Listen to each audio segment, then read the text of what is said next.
Assalamualaikum warahmatullahi wabarakatuh.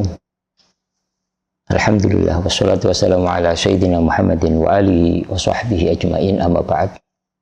Para pemirsa, para pendengar radioku dimanapun Anda berada, kita berada di bulan yang agung, yaitu bulan Ramadan, bulan yang penuh dengan keberkahan, bulan yang penuh dengan amal baik, ampunan Allah, pembebasan dari api neraka. Maka di bulan yang mulia ini kita berusaha untuk bisa memaksimalkan sebaik-baiknya, baik di siang hari ataupun di malam hari, dengan membaca Al-Quranul Karim, membaca sholawat kepada kekasih Nabi Muhammad SAW, atau beriktikaf di rumah-rumah Allah Subhanahu wa Ta'ala, menghidupkan rumah-rumah Allah Subhanahu wa Ta'ala, tidak meninggalkan sholat berjamaah, selalu melakukan sholat malam ataupun sholat tarawih, dan aktivitas-aktivitas yang lainnya. Nabi Muhammad SAW menyebut Ramadan ini dalam satu hadis, meskipun hadis ini lemah, tapi bisa diamalkan untuk fadhailul a'mal, yaitu keutamaan-keutamaan beramal. Yaitu sabda Rasulullah SAW, syahrun awaluhu rahmah, wa awsatuhu maghfirah, wa akhiruhu itqun minan nar. Bulan yang mana 10 awal bulan Ramadan adalah kasih sayang Allah, pertengahan bulan Ramadan yaitu 10 kedua yaitu ampunan Allah, dan 10 ketiga yaitu pembebasan dari api neraka. Kita memasuki 10 pertama yaitu kasih sayang Allah Subhanahu wa Ta'ala. Maka kita harus mendapatkan rahmat Allah di malam-malam Ramadan ini dengan segala upaya, baik yang bersifat jasad, ibadah yang sifatnya jasad, badan, ataupun yang sifatnya dengan hati. Para pemirsa, para pendengar radioku dimanapun Anda berada, di bulan Ramadan ini kita akan membaca kitab Al-Minhahus Saniyah yang ditulis oleh Al-Imam Abdul Wahab Asy'arani, yang merupakan catatan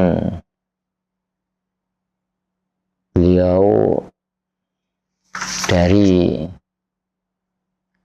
guru beliau. Jadi catatan kaki dari guru beliau yaitu Syekh Abi Ishaq Ibrahim Al-Madbuli. Kita mulai dengan muqaddimah. Bismillahirrahmanirrahim. Qala al-mu'allif rahimallahu ta'ala wa nafa'ana bi ulumi ila an qala alhamdulillahilladzi faradat taubata wa harrama al-israra wa asyhadu an la ilaha illallah wahdahu la syarika lah katibul athar wa asyhadu anna sayyidana Muhammadan sayyidana wa nabiyyana Muhammadan abduhu wa rasuluh safwatul akhyar sallallahu alaihi wasallam wa ala alihi wa sahbihi as-sadatil abrar. Segala puji bagi Allah yang mewajibkan taubat dan yang mengharamkan menetapi berbuat dosa. Wa asyhadu an la ilaha illallah, dan aku bersaksi tiada Tuhan selain Allah wahdahu, yang maha satu, la syarikalah, yang tidak ada yang menyekutuai Allah, katibul asrar, katibul athar, yang mana Allah Subhanahu wa Ta'ala menulis amal-amal daripada hambanya, yang selalu mengabadikan amal-amal hambanya. Wa asyhadu anna sayyidana wa nabiyyana Muhammadan abduhu, dan aku bersaksi tiada Tuhan, aku bersaksi bahwa Nabi Muhammad adalah hamba Allah dan utusan Allah, safwatul akhyar, yaitu dari utusan-utusan yang dipilih oleh Allah Subhanahu wa taala, sallallahu alaihi wasallam wa ala alihi wa sahbi as-sadatil abrar. Wa ba'du. Kemudian setelah muqaddimah, Imam Sya'rani mengatakan fahadha ta'liqun ala wasiyati Syekhil Arif billah ta'ala Abi Ishaq Ibrahim al-Madbuli tayyibullahu thara. Kata beliau bahwa ini adalah catatan kaki. Jadi kitab ini ditulis yaitu catatan dari Imam Sya'rani yang beliau dapatkan dari guru beliau Al-Arif billah, orang yang mengetahui Allah. Maksudnya apa? Orang yang tahu kebesaran Allah Subhanahu wa taala melalui dunia ini, melalui dirinya. Itu yang dimaksud Al-Arif billah. Maka Al-Arif billah itu kalau melihat gunung, dia menangis, ingat Allah. Melihat bumi, ingat Allah. Melihat dirinya, ingat Allah. Tahu tentang kebesaran Allah Subhanahu wa taala.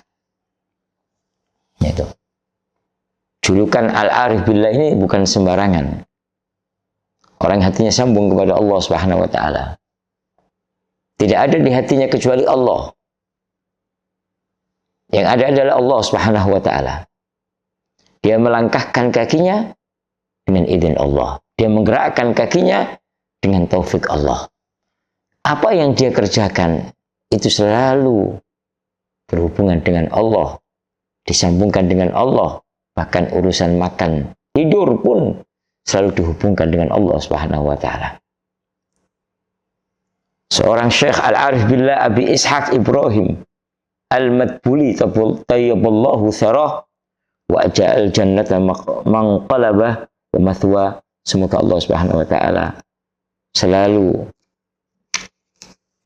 menempatkan surga padanya dan menjauhkan dari api neraka. Wa nafa'allah, dan kita sebagai orang Islam selalu diberi manfaat oleh Allah dengan adanya para orang-orang soleh.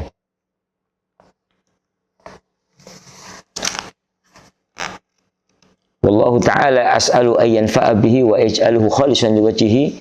Dan kebiasaan para muallif di saat mengarang kitab itu apa? Itu memohon kepada Allah agar kitab yang dia tulis itu diberi manfaat dan selalu minta ikhlas kepada Allah Subhanahu wa taala. Ini kebiasaan para kekasih Allah Subhanahu wa taala. Di saat menulis apapun itu selalu meminta perlindungan kepada Allah Subhanahu wa taala. Kalau manusia biasanya, yang manusia umum itu biasanya mengandalkan kemampuan, mengandalkan kecerdasannya sehingga lupa dengan Allah Subhanahu wa taala. Yang muncul adalah bahasa, kalau nggak ada saya, ini nggak mungkin terjadi. Kalau nggak ada saya, ini nggak mungkin berjalan.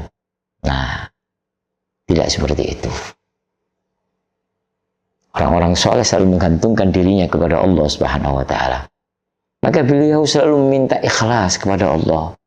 Di saat melakukan aktivitas apapun, di saat berbuat kebaikan apapun, menulis kitab pun pasti di dalam muqaddimah meminta ikhlas kepada Allah Subhanahu wa taala. Dan agar apa yang dilakukan ini memberikan manfaat untuk umat Nabi Muhammad sallallahu alaihi wasallam. Innahu ala kulli syai'in qadir. Sampai pada bab pertama, awalul wasiyah, wasiat yang pertama, alaika ayyuhal akhu bil istiqamati fit taubati. Kata beliau, alaika ayyuhal akh, wahai saudaraku, bil istiqamati fit taubati, wajib kamu senantiasa istiqamah dalam bertaubat. Jadi taubat itu butuh istiqamah. Makanya afdalul karamat al istiqamah. Yang paling mulia-mulianya karamat, karamah adalah istiqamah. Meskipun itu sedikit. Ada orang berbuat kebaikan banyak sekali, tapi satu hari berhenti. 2 hari berhenti. Tapi kalau istiqomah, enggak. Sampai dia meninggal, sampai dipanggil Allah Subhanahu wa Ta'ala. Maka istiqomah ini adalah satu kemuliaan, satu derajat, satu pangkat, satu posisi yang dimiliki oleh seorang kekasih Allah. Meskipun kadang menurut kacamata manusia itu biasa, tapi menurut kacamata Allah, orang tersebut adalah kekasih Allah Subhanahu wa Ta'ala. Nah, istiqomah dalam apapun, khususnya dalam masalah taubat. Kita memohon kepada Allah agar selalu bertaubat kepada Allah. Agar kalau istiqamah di dalam bertaubat, Allah akan menjaga dari hal yang tidak diinginkan, dari kemaksiatan. Kemudian at-taubatu fil lughati ar-ruju'. Sekarang definisi daripada taubat. Apa itu taubat? Kita sering bicara taubat, taubat, taubat. Maka dalam bahasa Arab itu, taubat itu punya arti dari sisi bahasa, dari sisi istilah. Nah, dari sisi bahasa, at-taubat itu ar-ruju', kembali. Nah, kembali ke rumahnya, kembali ke tempat asalnya, itu taubat namanya. Dimana ar-ruju' dari segi bahasa. Sehingga dalam istilah bahasa Arab, yuqalu taba ay roja'a. Orang bertobat berarti kembali. Jadi dia asalnya pergi ke Jakarta, pergi ke ibu kota, kembali ke desanya, itu namanya taubat dari segi bahasa. Dia asalnya mencari ilmu di satu pondok pesantren, kemudian pulang ke rumahnya, namanya taubat. Itu diartikan kembali. Akan tapi dari segi istilah syarak, yang dimaksud dengan taubat adalah ar-ruju'u amma kana madhmuman fi syar'i ila ma huwa mahmudun fi syar'. Jadi yang dinamakan taubat adalah ar-ruju', kembali amma kana madhmuman, sesuatu yang hina. Orang tersebut berbuat sesuatu yang kurang baik. Menurut kacamata agama, bukan menurut kacamata manusia, bukan. Karena ukuran baik dan jelek itu adalah agama. Punya barometer, punya ukurannya. Syariat yang dibawa Nabi Muhammad, itu yang menjadi ukurannya. Bukan kita. Bukan adat istiadat. Maka barometernya adalah agama. Adat istiadat itu bisa dikategorikan baik ataupun jelek kalau ukurannya adalah agama. Jangan dibalik. Adat menghukumi agama. Bukan. Agama yang menghukumi adat kebiasaan. Adat istiadat. Kalau ada orang berhujjah, ini bisa menjadi kebiasaan kita. Kebiasaan masyarakat kita. Maka tidak boleh dirubah. Jelek atau baik. Salah ucapan itu. Karena ukurannya adalah agama. Kalau adat istiadat itu baik, jika agama mengatakan baik. Atas istiadat itu jelek jika agama mengatakan jelek. Ini ukurannya. Bukan atas istiadat yang menghukumi agama, tapi agama yang menghukumi adat istiadat, itu yang dimaksud. Maka yang namanya tobat itu adalah ar-ruju'u amma kana madhmuman fi syar'i, kembali dari sesuatu yang jelek menurut kacamata agama ila ma huwa mahmudin fi syar'i, kembali menuju sesuatu yang dipuji, sesuatu yang baik menurut agama. Contoh, ada orang biasanya mencuri, ngambil haknya orang. Jelek. Maka dia bertobat. Gimana cara bertobat? Berarti meninggalkan kejelekan tersebut, kembali untuk berbuat sesuatu yang baik. Jadi kalau biasanya dia itu kalau ingin cari rezeki dengan cara yang mencuri, dengan cara yang tidak baik. Nah, kemudian dia bertobat. Berarti apa? Bertobat yaitu meninggalkan dari mencari rezeki dengan cara mencuri. Kemudian apa? Kemudian kembali dengan cara yang normal, dengan cara yang halal. Itu bertobat namanya. Ada orang mengatakan saya bertobat, tapi dia tetap di tempat itu, bukan bertobat. Saya bertobat kepada Allah. Dari apa? Dari mencuri. Tapi tetap dia masih di tempat pencuri tersebut, tempat pencurian tersebut. Bahkan masih apa? Masih menyimpan barang curiannya. Nah, itu belum bertobat. Kalau bertobat itu apa? Dia harus kembali kepada Allah, meninggalkan dari sifat mencuri, mengembalikan barang curian tersebut kembali kepada Allah Subhanahu wa taala. Dari yang jelek menjadi baik. Itu namanya taubat. Nah, maka macam-macam taubat ini banyak sekali. Karena tingkatan dosa manusia itu kan bermacam-macam. Tingkatan maksiat manusia itu kan bermacam-macam. Seperti air itu, air keruh. Ada yang keruhnya itu, Masya Allah, sangat keruh sekali. Ada yang keruhnya itu menengah, ada keruhnya biasa-biasa saja. Sama dosa manusia itu ya sama seperti itu. Ada yang dosanya besar, ada yang menengah, ada yang kecil. Nah, ini. Tapi manusia tidak lepas dari dosa. Tapi Allah Subhanahu wa taala membuka pintu taubat.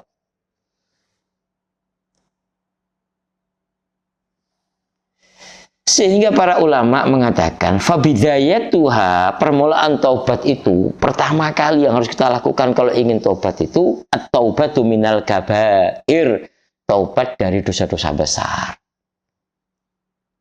Dosa-dosa besar itu termasuk zina, menggunjing, itu dosa besar.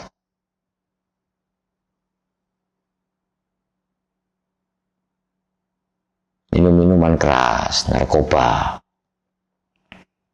itu dosa-dosa besar.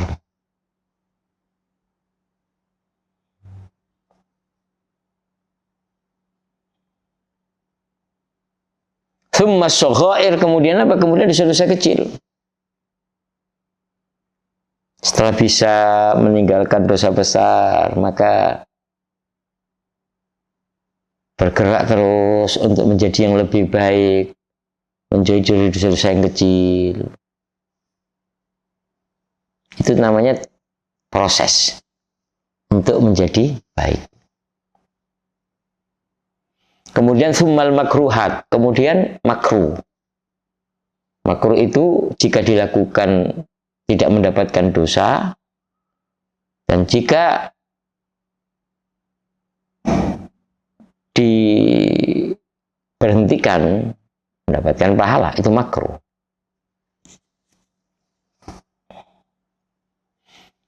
Maka kalimat makruh kan sesuatu yang dibenci oleh Allah.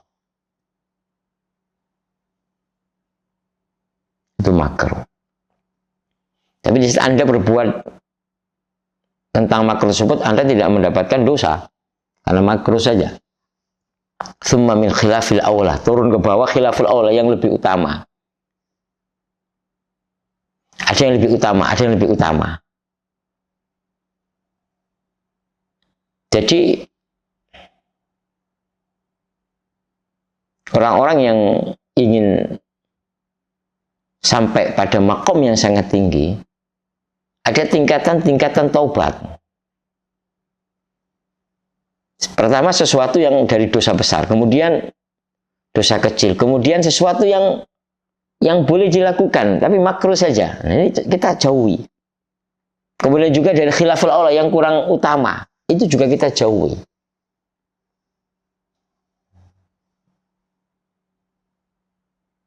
Kemudian apa? Kemudian tsumma min ru'yatihi al-hasanat, memandang dirinya baik. Ini urusan hati ini. Bertobat kepada Allah. Jadi kadang-kadang kita ini selalu memandang diri kita baik, orang lain tidak baik. Bangga dengan kebaikan yang kita lakukan, bangga dengan amal kebaikan yang kita perbuat. Nah, kita bertobat kepada Allah dari itu semuanya. Ini urusan hati yang paling sulit, paling berat. Maka jangan sampai ibadah kita menjadikan atau melahirkan kesombongan pada diri kita. Jika ibadah yang kita lakukan itu melahirkan kesombongan pada diri kita, sudah barang tentu ibadah yang kita lakukan itu dilakukan dengan cara yang tidak benar.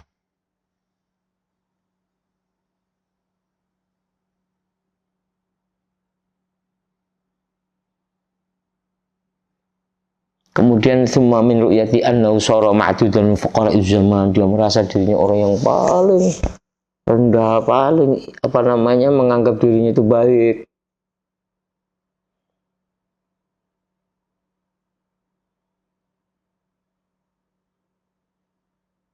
Nah, ini harus dijauhi. Semua min ru'yati annahu shadaqa fit taubah, kemudian memandang dirinya bahwa dia itu paling benar bertobat kepada Allah, paling bagus taubatnya kepada Allah. Nah, ini juga sesuatu yang harus dijauhi,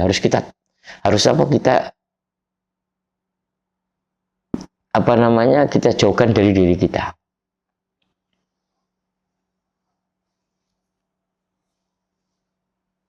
Memandang orang lain itu kalau tobat asal-asalan. Sampai ada bahasa, kalau tobat kamu itu ya sekedar tobat aja. Beda dengan tobat saya. Saya kalau sudah tobat sudah nggak mau lakukan lagi. Kalau kamu main-main. Jadi menganggap dirinya adalah orang yang tobatnya benar, paling benar, bertobat kembali kepada Allah Subhanahu wa taala.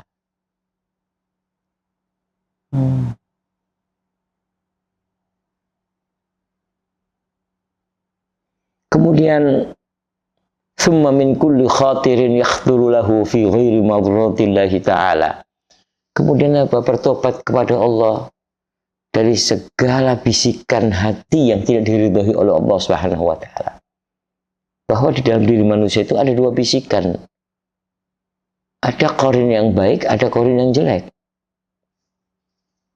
Maka qarin yang baik ini datangnya dari malaikat, qarin yang jelek ini datangnya dari setan. Sehingga di sini bersaing antara qarin yang baik, qarin yang jelek. Qarin yang baik mengatakan lakukan kebaikan, qarin yang jelek mengatakan lakukan kemaksiatan. Maka di saat kita ingin sholat berjamaah, apa kata qarin yang baik? Sholat berjamaah. Qarin yang jelek, jangan sholat berjamaah. Qarin yang jelek mengatakan mencuri kamu, qarin yang baik jangan mencuri. Sehingga kadang-kadang kita menemukan di dalam diri kita ini ada benturan. Di dalam diri kita itu melakukan enggak.